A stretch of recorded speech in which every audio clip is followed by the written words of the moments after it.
Anong pumapasok sa atin kapag nababanggit ang pangalang Jose Rizal, ang matapang na nobilista ng Lole Mitanghire, na gumising sa kamalayan ng mga Pilipino, ang bayaning binaril sa luneta, ang makatang nagsabing ang hindi marunong magmahal sa sariling wika ay higit pa ang amoy sa malansang isda. Pero sino ba talaga si Jose Rizal? Anong uri ng Pilipinas ang kanyang kinagisnan? Ano ang kanyang mga ideya at prinsipyo ang kanyang isinabuhay at pinaglaban? Ano ang kanyang tunay na pagkatao? Hanapin natin ang puso at kaluluwa na dakilang Pilipino sa loob ng rebolto na binaril sa luneta. Hanapin natin ang mga ngiti sa mukhang nakaukit sa pisong barya sa pamamagitan ng pagtunghay sa mga orihinal na sulat, mga litrato at iba pang piraso ng mga alaala. Subukan nating kilalanin ang isang Pilipinong nagngangalang Jose Rizal.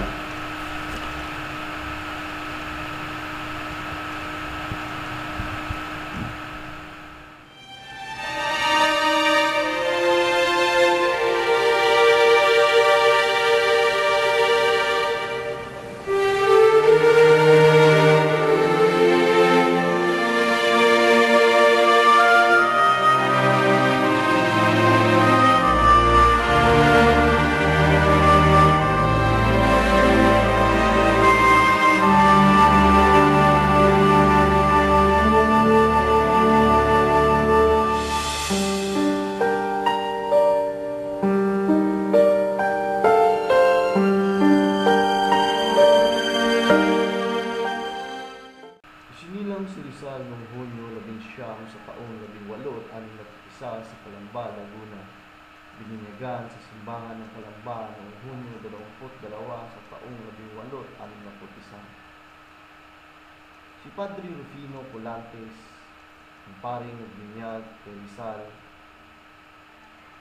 Ang kanyang ama ay si Francisco Mercado, pinanganak noong Mayo 11 sa taong 1818. Nag-aral ng Latin at Filosofiya sa Kolehiyo ng San Jose. Lumipat ng Calamba upang maging kasama sa Haciendang Dominicano sa Calamba. Namatay noong Enero 5 sa taong 1878. Ang kanyang ina ay si Teodora Alonso, ay pinanak noong Nobyembre 8 sa taong 1861 sa Manila. Nag-aral sa Colegio de Santa Rosa. Mayroong interes sa literatura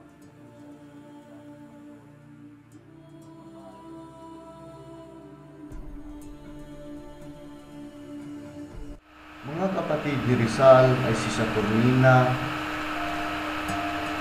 Pasiano, Narcisa, Olympia, Lucia, Maria, Concepcion, Josefa, Trinidad, at Soledad.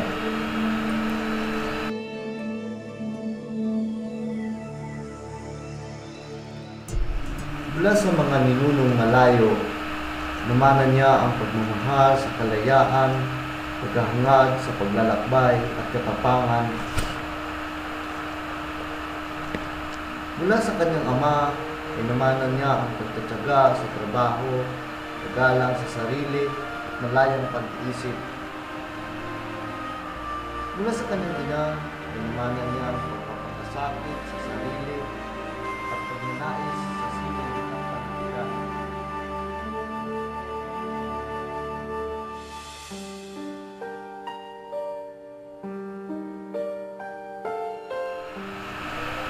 Ang kapaligiran ng Calamba ay nagsilbing kaniyang pang-inganyo sa pagmamahal, sa sining at literatura.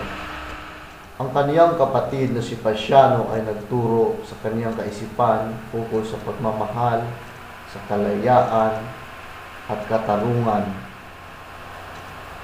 Mula sa kaniyang mga kapatid na babae ay natutunan niya ang paggalang sa mga kababaihan, Mula kay Jose Alberto Alonso ay natutunan niya ang pagmamahal sa maka-eskular at filosofikal na pag-iisip.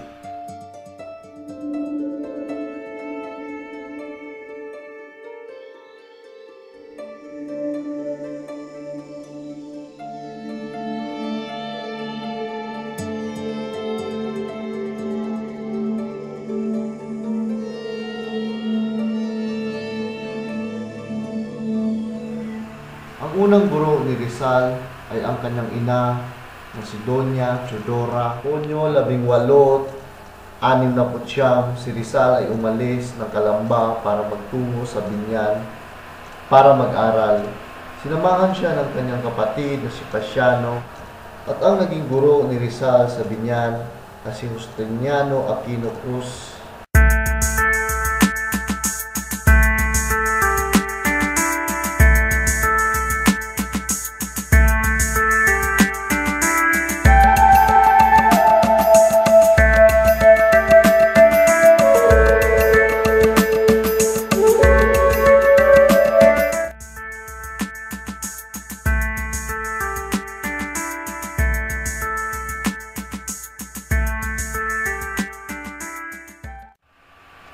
Hunyo 20 sa taong 1872, sinamahan si Rizal ni Pasiano para magpunta sa Maynila, kumuha ng pagsusulit sa mga aralin ng aral Kristiyano, aritmetika, at pagbasa sa kolehiyo ng San Juan de Libran.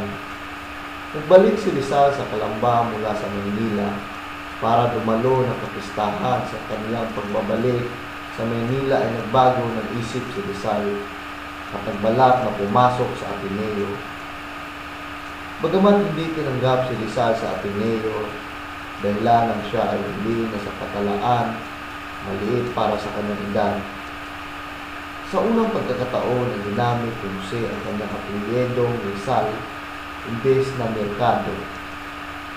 Si Manuel Cerex Burgos, ang pamangkin ni Jose Burgos na tumulong upang makapasok si Rizal sa Ateneo. Nanirahan siya sa isang paupahang bahay ng pag-aari ni Senyora Titay sa Daang Carabalo na nasa labas ng Intramuros.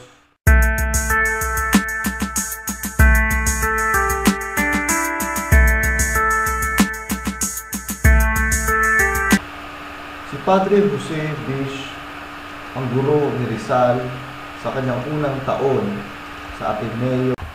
Nagsimula siyang nasa mababang rangko sa Imperyong Cartago, ngunit sa paglipat ng mga linggo ay nagawang makapangulang sa kaniyang mga kamag-aral.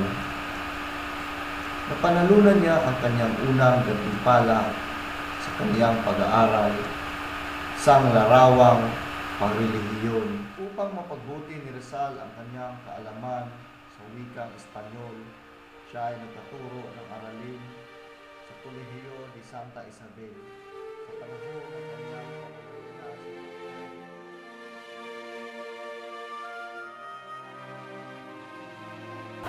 Sa taong 1873, si Rizal ay nagbakasyon. Hindi naging masaya dahilan sa nasa bilangguan ng kaniyang ina. Lihim na pumunta sa Santa Cruz para dalawin ang kaniyang ina at kwentuhan niya ang inuukol sa kanyang pag-aaral sa Ateneo.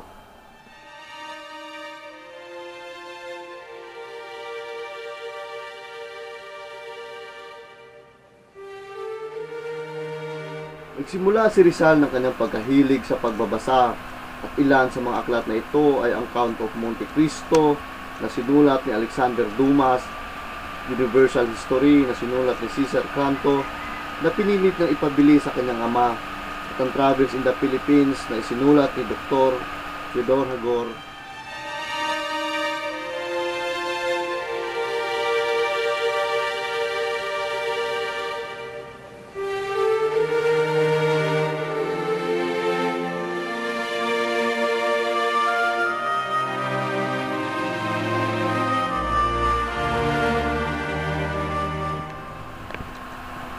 Ika-4 na taon sa Ateneo. Sa taong ito ay nakilala ni Jose Rizal si Padre Francisco de Paula Sanchez, ang nasabing paring humikayat kay Rizal para mag-aral ng mabuti, lalo na sa pagsulat ng mga tula. Sinabi ni Rizal na si Padre Francisco de Paula Sanchez ay isang modelo ng katuwiran at pagsisikap para sa pag-unlad ng kaniyang mga mag-aaral. Dahilan dito ay nagbalik ang sigla ni Rizal sa pag-aaral at natapos ang taon ng pag-aaral ng mayroong 5 medalya.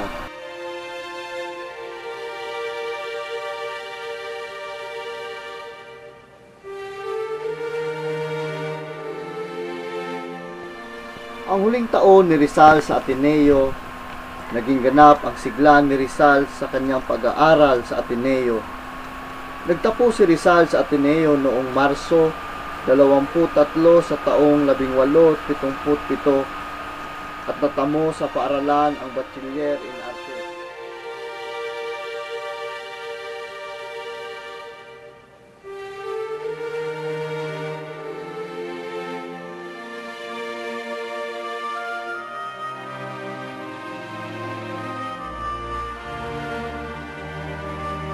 Sa pagtatapos ni Rizal sa Ateneo ay naghanda siya para sa pag-aaral sa universidad. Ang planong pagpasok ni Rizal sa universidad ay tinutulan ng kanyang ina dahilan sa pagkakaroon nito ng maraming kaalaman ay nanganganib ang buhay ni Rizal. Sa kabila ng pagtutol ng kanyang ina, si Rizal ay sinama ni Pasiano sa Manila para mag-aral. Noong Abril 1877, nagpatala para mag-aral si Rizal sa Universidad ng Santo Tomas. Ang una niyang kursong kinuha ay Filosofiya, Litra, bunga ng mga sumusunod na dahilan. Ito ang gusto ng kanyang ama. Wala pa siyang tsak na kursong gusto. Si Padre Pablo Ramon ang hininga ni Rizal ng payo ukol sa kanyang dapat na maging kurso sa Universidad ng Santo Tomas. Ang unang semestre ng taong 1877, si Rizal din ay nag-aral sa kursong Perito Agrimensor sa Ateneo. Sa ikalawang semestre ng nasabing taon ay natanggap ni Rizal ang sulat ni Padre Pablo Ramon na nagpayo sa kanya na kumuha ng medisina. Kinuha ni Rizal ang kursong dahilan sa kanyang pagnanais na magamot ang kanyang ina.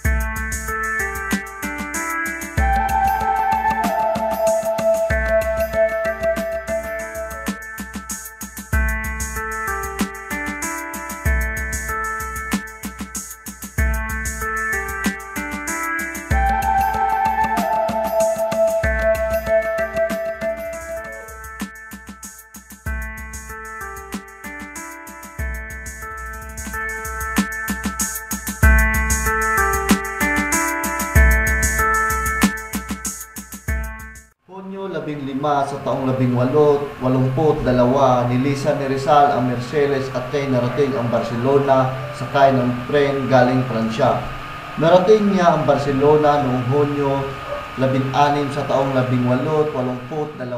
Sa bandang huli ay nagbago ang kanyang pananaw sa Barcelona dahilan nang nakita niya ang lungsod ay nagtataglay ng kalayaan at liberalismo. Ang mga tao ay palakaibigan at magalang. Nagpatala si Rizal sa Universidad ng Central de Madrid sa mga kursong medisina, filosofiya at pagsulat.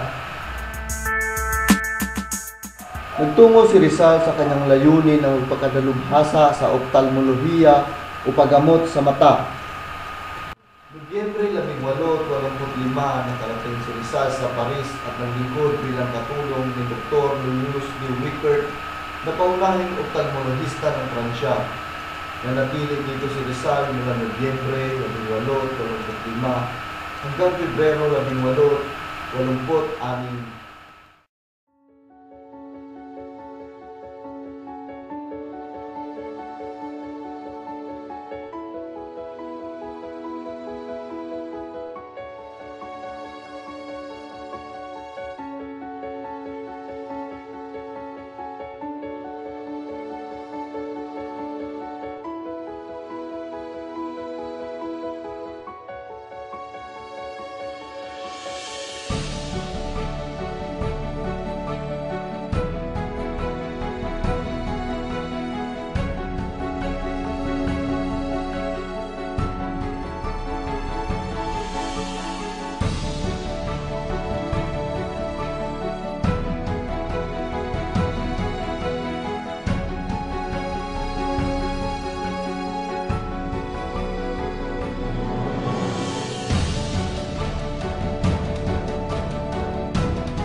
Hulyo 15 sa taong 1872, nakarating si Rizal sa dapitan at ipinagkaloob kay Kapitan Ricardo Carnicero, ang komandante ng hukbong Espanyol sa lugar. Noong Hulyo 6 sa taong 1872, sa isang pakikipag-usap ni Rizal kay Dispol ay inaresto siya sa dahilan sa bintang na pagdadala ng mga pulyetong kontra simbahan. Ipinakulong si Rizal at mahigpit na pinagbabantayan sa Fort Santiago. Sumunod na araw, inilabas ang kautusan na ipatapon si Rizal sa dapitan. Dinala si Rizal sa dapitan sa pamamagitan ng barkong Cebu.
En nombre del rey de España, aquel que alce la voz en favor del criminal será fusilado también.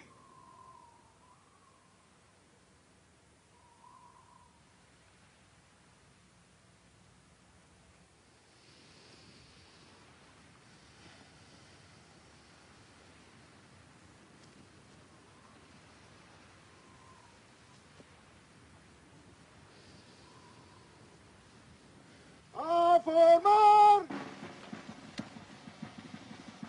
¡Carguen! ¡Apunten! Consumatum est!